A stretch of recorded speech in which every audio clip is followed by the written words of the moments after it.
ETV YouTube channels లో మీ వ్యాపార ప్రకటనల కోసం ఈ నంబర్కి కాల్ చేయండి.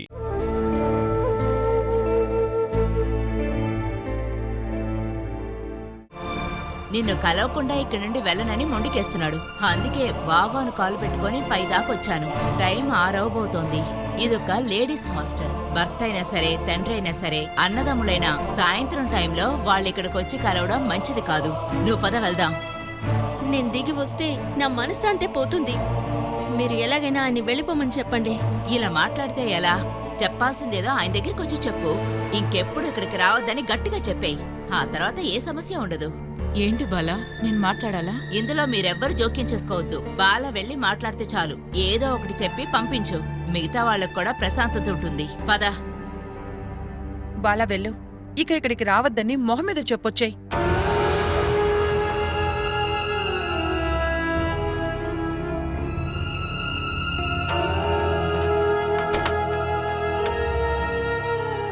ఏంటను సమస్య?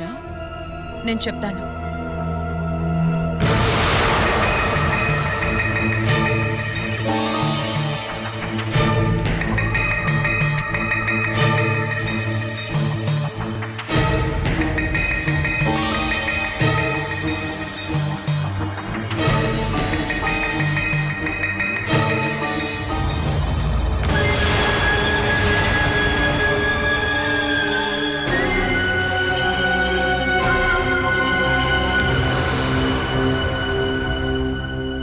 నేను ఒకసారి కలవాలంటే నేను ఎక్కడికంతా రావాలి?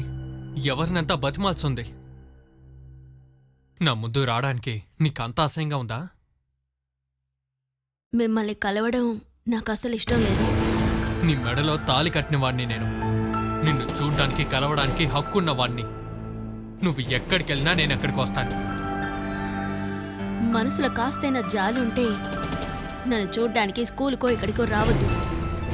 దయచేసి అదొక్కటి చేయండి. నా పిల్లాన్ని చూడాలనుకుంటే నేను ఇంకేం చేస్తాను? పూణే నుండి నిన్ను చూడ్డానికి మాత్రం బయలుదేరొచ్చాను. నువ్వు నన్ను చూడ్డానికి ఇష్టం లేదని చెప్తే నాకు పిచ్చి పట్టేటట్టుంది. ఇంక నేను ఏం చేస్తున్నానో నాకే తెలియట్లేదు. నన్నెందుకు చిత్రవద చేస్తున్నారు? నేను మీకే పాపం చేశాను? నేను ఉద్యోగం చేసి బతుకుతాను. ఉద్యోగం చేసి ఎన్ని రోజులని జీవిస్తాం? ఒక స్కూలు, లేడీస్ హాస్టల్ ఉంటే ఎవరికీ భయపడకుండా ఎన్ని రోజులని నువ్వు జీవిస్తావో నువ్వే చెప్పు. ఉండలేవు సుధా. నువ్వు నాతో రావాలి. నన్ను చంపితే తృప్తిగా ఉంటుందంటే ఆ పని ఇక్కడే చేయండి. ఇకపై నేను అక్కడికొచ్చి ఇంచుగా చావలేదు. చంపడానికి కాదు, నీ ఆశ ప్రకారం సంతోషంగా జీవించడానికే నేను పిలుస్తున్నాను. అందుకు నువ్వు ఏ డిమాండ్ పెట్టినా నేను ఒప్పుకుంటాను.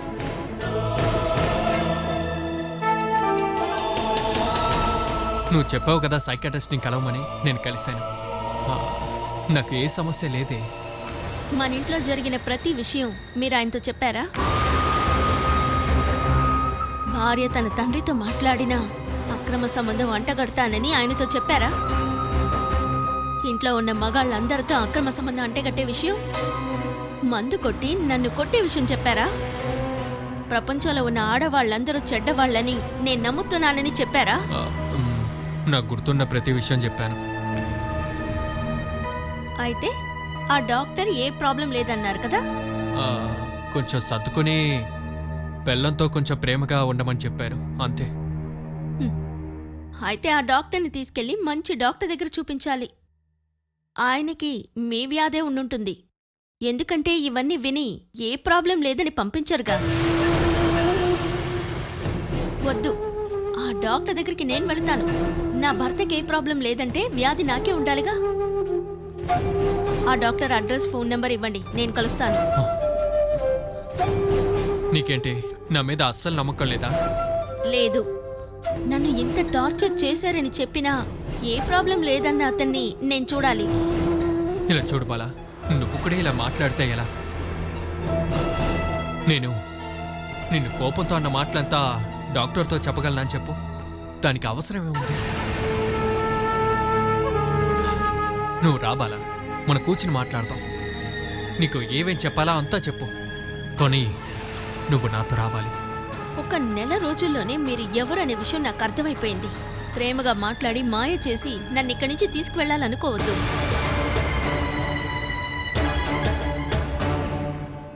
మీరు నన్ను హింసించడానికి, సిగరెట్లు కాల్చి పడేయడానికి, ఉమ్మేయడానికి నేను రానండి. అంతకంటే నయం చావడమే.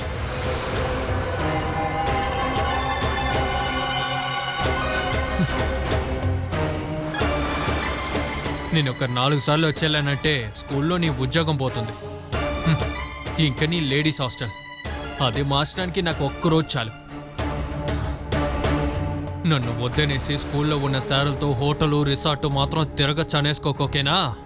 ఛే, హాస్టల్లో ఉన్న అమ్మాయిలు ఇక్కడ స్కూల్ సారులతో ఏం చేస్తారో నాకు బాగా తెలుసు.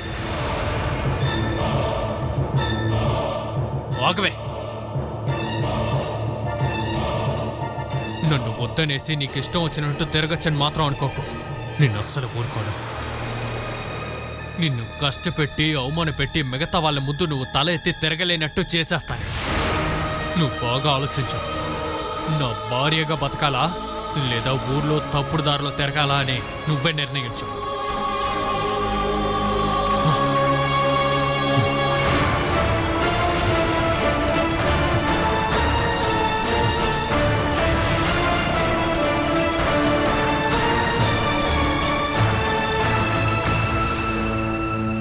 బాలా స్థానంలో నేనుండుంటే చచ్చిపోయి ఉండేదాన్ని.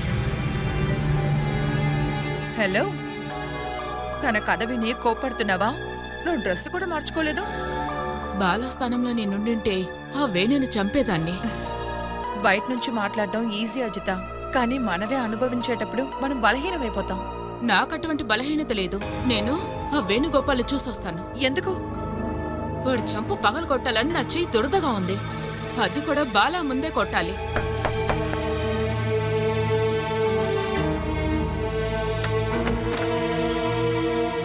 అతను వెళ్ళిపోయాడా?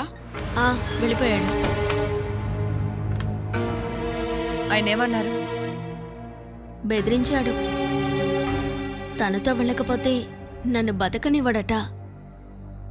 బాలా, నీకు ధైర్యం ఉంటే ఈ రోజు నైట్ అతని కథ ముగించేద్దాం. అతని చేతులు కాళ్ళు విరగకూడదాం. దానికి మనుషులు కూడా ఏర్పాటు చేస్తాను. అజిత ప్లీజ్, అలాంటిదేది చెయ్యొద్దు. చెప్పిన విషయాలు చూస్తే అతను ఒక మృగం లాంటాడు. ఎవరితోటి మెరగలేని ఒక మృగం లాంటివాడు అతను. అలా ప్రవర్తించే వాళ్ళని లేచి నిలబడలేని విధంగా కొట్టిపడాల్సిందే. అంతకంటే సులభం అతని కంట పడకుండా ఉండడమే. ఇలా ఎన్నాళ్ళని దాంకొని బతకాలి? ప్రతి క్షణము ఏం చేస్తారో ఏమోనన్న భయంతో ఒక అమ్మాయి బతకగలదా? మనం ఇక్కడున్న స్టేషన్లో కంప్లైంట్ ఇద్దాం. పనిచేస్తున్న చోట, నివసిస్తూ ఉన్న చోట ఒక అతను వచ్చి గొడవ చేస్తున్నాడు అని. మిగతాది వాళ్లే చూసుకుంటారు. ఇలా హింస పెట్టేది తన భర్తే అని వాళ్ళకి తెలిస్తే ఇదొక కేసుగా కూడా తీసుకోరు. భార్యాభర్తల మధ్యలో ఉన్న సమస్య వీళ్ళనేదైనా ఫ్యామిలీ కోర్టుకు వెళ్లి చూసుకోమని పోలీసులు పంపించేస్తారు. అలా అయితే కోర్టులో కేసు వేద్దామా? మొగుడైన స్థానంలో అతను అవసరమో ఏంటి? డివోర్స్ పిటిషన్ వేద్దాం. పెళ్ళయి కూడా పూర్తిగా 2 నెలలే అవుతోంది. ఆ లోపలే డివోర్సా? పెళ్ళైన 2వ రోజు డివోర్స్ తీసుకున్న చరిత్ర మన కోర్టులో ఎన్నో ఉన్నాయి కదా. ఇంత త్వరగా దాని గురించి ఆలోచించక్కర్లేదు. ఒకవేళ వేణుగోపాల్ క్యారెక్టర్ అస్సలు మారలేదంటే నాకు తెలిసి తన విషయంలో చివరిగా డివోర్స్ గురించి మనం ఆలోచిద్దాం. మొదటి జరిగిందంటే బాల తన జీవితంలో ప్రశాంతంగా ఉంటుంది కదా. ఏమే అజిత, నువ్వు ఇలాంటిది ఏదో ఒకటి చెప్పి దాన్ని కన్ఫ్యూజ్ చేయకు. నేను కన్ఫ్యూషన్ ఏం చేయలేదు, నిజమే చెప్తున్నాను. బాలా, మొగుడి కట్టుబాట్లలో జీవించాలని ఉందా ఏంటి?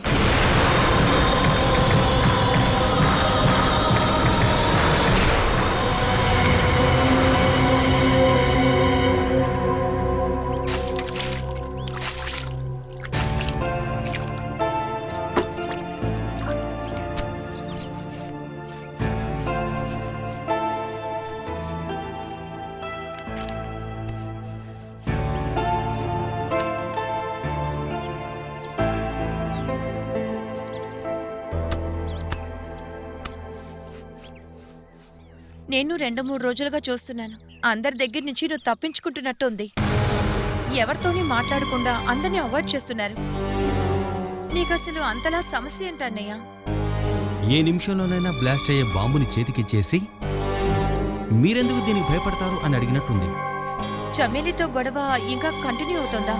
తనిప్పుడు చాలా ఫ్రీగానే ప్రవర్తిస్తోంది. తనకెవరితో ఎప్పుడు ఎలా ప్రవర్తించాలో బాగా తెలుసు. నాకే అది అర్థం కావడం లేదు. మీ వల్ల ఎందుకు కావట్లేదు? మీరు కూడా దానికి మనసు పెట్టాలి. నేను కాదు, చెమ్మేలికి సంబంధించిన సమస్యలే నన్ను ఇబ్బంది పెడుతున్నాయి. కొన్నిసార్లు ఎంతో ప్రేమగా నడుచుకుంటుంది. తనకిష్టం లేని ఒక మాట చెప్తే చాలు, ఆ ఒక్క నిమిషంలోనే ఎంతో కోప్పడుతుంది. అమ్మా నాన్నకు తెలియకుండా ఉండడం కోసం నేను ఓర్పుగా ఉన్నాను. నాకు తెలుసు ఇదంతా నేను అనుభవించాల్సిందే.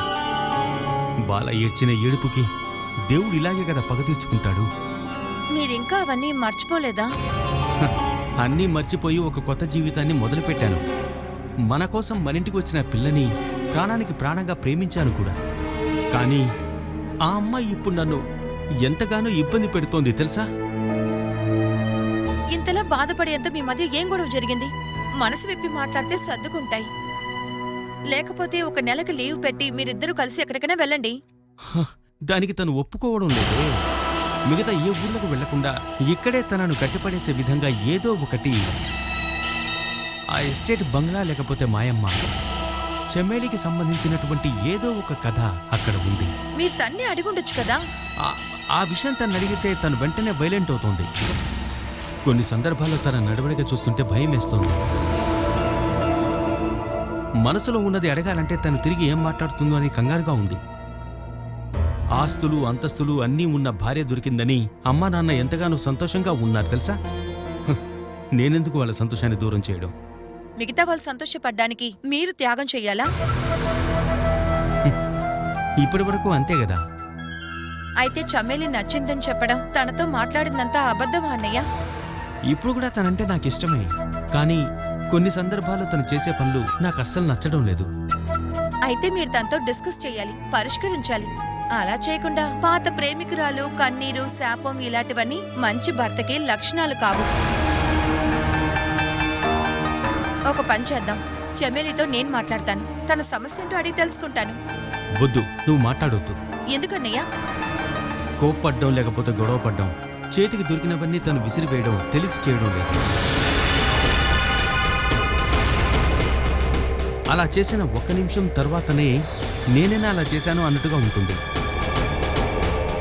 కోప్పడేటప్పుడు తను వేరేలా ఉంటుంది. ఒకటి అది తన నటన, లేదంటే మానసిక రోగం. ఏంటన్నయ్యా, నేను ఇదంతా అసలు నమ్మలేకపోతున్నాను. నాకు తెలిసిన చమేలి ఇలా కాదు. నువ్వు చెమ్మెలిని ఒక రోజులో ఎన్ని గంటలు చూస్తావు? ఫ్రెండ్స్ దగ్గర నుంచి ఈ విషయాలు చాలా ఈజీగా దాచిపెట్టచ్చు తెలుసా నీకు? కానీ 24 గంటలు తనతోనే ఉండే నాకు బాగా తెలుసు, మానసికంగా ఏదో రోగం తను అనుభవిస్తూనే ఉంది. దానికి తగిన ఫలితాలే ఇవన్నీ. అలాంటిదేదీ ఉండదన్నయ్యా. అలా ఉండాలనే నేను కూడా అనుకున్నాను. కానీ అలా లేదు. మనమెవరం అర్థం చేసుకోలేని ఒక అమ్మాయి తను. భర్తని స్థానం నుంచి తను ప్రవర్తించేది చూసి ఒక్కసారైనా ధైర్యంగా ఎదిరించి మాట్లాడి చూడండి. బాలా నాకు దక్కకపోవడానికి కారణం ధైర్యంగా ఒక నిర్ణయం తీసుకోలేకపోయాను అనేగా నువ్వు చెప్పింది. ఈ ధైర్యాన్ని చూపించి చెమ్మెలిని నష్టపోవడం నాకు ఇష్టం లేదు. నాకిప్పుడు అర్థమైంది. చమేలి కాదు, మీరే ఇప్పుడు సమస్య. మనసులో ఏదో ఒక మూల బాలా ఇంకా ఉంది. అదే ఇప్పుడు సమస్య. తన నా స్థానం నుంచి తీసేస్తే చమేలిని పూర్తిగా ఇష్టపడతారు. దాంతో మీ సమస్యలన్నీ పూర్తయిపోతాయి. నిన్న రాత్రి మీ మామగారు ఫోన్ చేశాను. అలాగే మాట్లాడుతున్నప్పుడు నీ పని గురించి అడిగాను. ఆయన ఇంకొక ఆఫీసర్కి మేనేజర్గా నిన్ను అపాయింట్ చేయటానికే నన్ను ఆయన పిలిచారు. ఏంటి నీ అభిప్రాయం? ఇష్టం లేదు నాన్న. ఆయనకి అన్నిటికీ సహాయపడటానికి మీ ఆవిడ చమేలి మాత్రమే ఉండేది. నువ్వు ఇప్పుడు వద్దని చెప్పినా రేపు నువ్వే దాన్ని చూసుకోవాల్సిన అవసరం నీకొస్తుంది. అది అప్పుడు కదా. హఠాత్తుగా నువ్వు ఆ పనులన్నీ చేయాలంటే నీకు కష్టంగా ఉంటుంది కదరా. నా కష్టంతో మీకేం పని? మీరు మాత్రం ఇప్పుడు ఆ పనులు వద్దనే చెప్పండి. భార్య చూపించే జీవనోపాధితో జీవించడం నాకు అసలు ఇష్టం లేదు.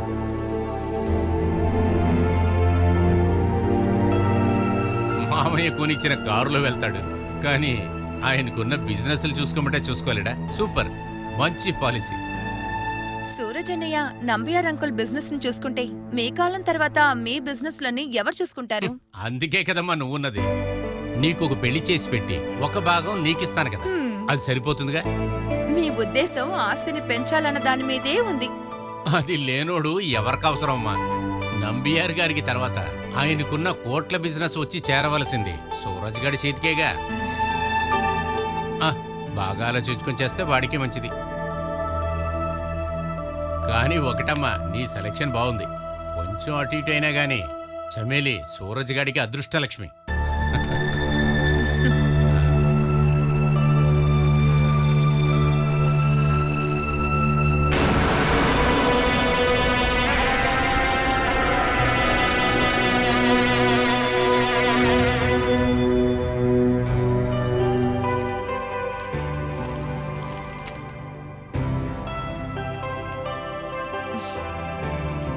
ఇంకో కట్లెట్ కూడా తీసుకో. మీ అన్నయ్య ప్రేమగా ఇచ్చాడు కదా, నువ్వే దాన్ని కడుపారా తిను. నాకు ఇది అంతగా ఇష్టం ఉండదు. సరే, తను ప్రేమగా ఇచ్చిందని చెప్పి తీసుకున్నాను. తిను.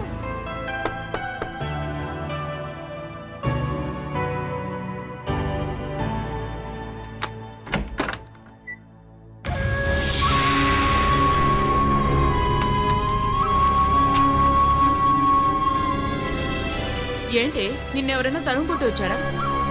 ఎందుకింత లేట్ అయింది? చిన్న షాపింగ్ ఉంటే కొట్టుకు వెళ్ళాను, అక్కడికి వచ్చేశాడు. కొద్ది రోజులుగా నా వెంటే ఉన్నాడు. అవన్నీ నువ్వు పట్టించుకోకు బాలా. తను పబ్లిక్ ప్లేస్ లో అసభ్యంగా నీతో ప్రవర్తించలేడు కదా. నీకు అతని గురించి తెలీదు, అందుకే ఇలా అంటున్నావు. ఇళ్లను రోడ్డను ఏది చూడడాయన, ఎక్కడున్నా అసభ్యంగా మాట్లాడతాడు.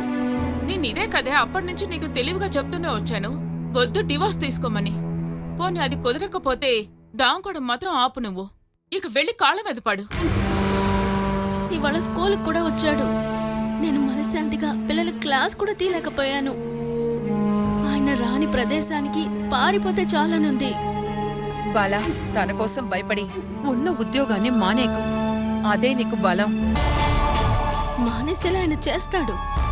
స్కూల్కొచ్చి ప్రాబ్లం చేస్తే నా ఉద్యోగం పోతుంది. ఆహా, దాన్ని ఎలా చేస్తారేంటి? ఏ కారణం చేత తీసేస్తారేంటి? భర్త కానీ, నాన్న కానీ, అన్న కానీ, ఎవరైనా కానీ ఆ కారణంగా స్కూల్కి వచ్చి గొడవ పెడితే ఆ కారణం చేత పని నుంచి తీసేస్తారా? అయితే చట్టం మూలంగానే చూసుకుందాం మనం. నీ చట్టం న్యాయం అంతా అక్కడ అసలు పనికిరాదు అజిత. అది ప్రైవేట్ స్కూలు. అక్కడ డిసిప్లిన్ మాత్రమే వాళ్ళు చూస్తారు. అది పట్టించుకోకుండా ఒక టీచర్ ఉద్యోగం గురించి వాళ్ళు ఆలోచించరు. తీసేయడానికి కారణం చెప్పాలి కదా. అది కూడా బాలేలాగా బాగా క్లాస్ తీసే టీచర్ని, లేదా పిల్లలకి బాగా పాఠాలు చెప్తుందని తీసేస్తారా? నీ ప్రాబ్లం ఏంటో హెడ్ మిస్సెస్తో చెప్పేశావు కదా. ఎలాగైనా తట్టుకోవాలి, లేకపోతే నా అక్క పరిస్థితే నీకు వస్తుంది. ఇలాంటి పరిస్థితులే నా అక్క కూడా ఎదుర్కొంది. పెళ్లి జరిగేటప్పుడు మెడికల్ సెంటర్లో ఉద్యోగంలో మంచి జీతంతో ఉండింది. పెళ్ళైన వెంటనే ఫోర్స్ చేసి ఉద్యోగాన్ని రాజీనామా చేయించారు. భర్తని మాత్రమే నమ్ముకుని ఉండాలనుకున్నారు. ఇప్పుడు కూడా అక్కొక్క విషయం చెప్పినప్పుడు చాలా భయపడ్డాను. ఆయన ఫోర్స్ చేసి మరీ అక్కతో తాగించేవారు. అది తాగాక మా అక్క శరీరం తను యూజ్ చేసుకోవడానికి ఒక బొమ్మలాగే ఉండేది. ఈ మగజాతింది చూడు, ఎయిర్పోర్ట్ లో చెకింగ్ చేసిన విధంగానే కాళ్ళ నుంచి తల వరకు మొత్తం చెక్ చేయాలి. శరీరాన్ని మాత్రమే కాదు, మనసును కూడా. అలాంటి వాళ్ళకి క్లియర్ సర్టిఫికేట్ ఉంటేనే పెళ్లి చేసుకోవడానికి లైసెన్స్ ఇవ్వాలి. ఎంత చెక్ చేసినా పెళ్లికి ముందు మనం ఇలాంటి క్యారెక్టర్స్ ని కనిపెట్టడం చాలా కష్టం అజిత. మిగతా వాళ్ళు చాలా మంచి అబ్బాయి, మర్యాదస్తుడు అని అనుకుంటారు. కానీ భార్య దగ్గరికి వచ్చేటప్పుడు వాడి ప్రవర్తనే మారిపోతుంది. మా అక్క హస్బెండ్ ఒక బస్ డ్రైవర్. బయటికి వెళ్ళి వచ్చేటప్పుడు తలుపు కూడా తట్టకుండా ముందు కిటికీ నుంచి ఎవరైనా ఉన్నారా, ఏదైనా శబ్దం వినిపిస్తోందా, ఇవన్నీ చూస్తారు. మన సినిమాల్లో అంతా కొంతమందిని చూపిస్తారు కదా, అచ్చు అలాగే. డ్యూటీ అని చెప్పి బయలుదేరి ఎవరికీ తెలియకుండా తిరిగొచ్చి ఇంటిపైన ఒక మూల దాక్కునేవారు. ఈ మగాళ్ళు ఆడవాళ్ళని పెళ్లి చేసుకోవడం వల్లే కదా పెళ్లి చేసుకునే పద్ధతినే మార్చాలి. రాబోయే కాలంలో మగాళ్ళని ఆడవాళ్ళు కట్టుకోవాలి. మెడలో మాత్రం కాదు, దున్నపోతుకి ముక్కుకు తాడేసినట్టే. ఇక ముక్కు తాడుని పట్టుకొని భార్యలు నడవాల్సిందే. అప్పుడే వీళ్ళంతా మారతారు. 2 రోజుల నుంచి ఎందుకో నాకు ఒకే కల వస్తోంది.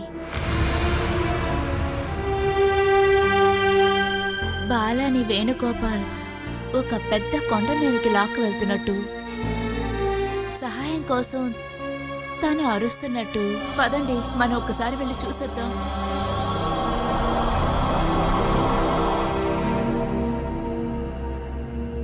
బాలాకిప్పుడు నేను ఒకదాన్నే అయ్యాన ఫీలింగ్ కన్నా తనకి ఎవరు సపోర్ట్ చేయలేదనే కోపమే ఎక్కువ ఉంటుంది.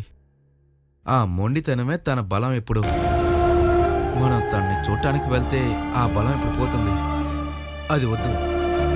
సొంత కాలు మీద నుంచోటం నేర్చుకోవాలి. నీ మనసులో ఉన్న అవసరమైన విషయాలని తీసిపడేసాయి.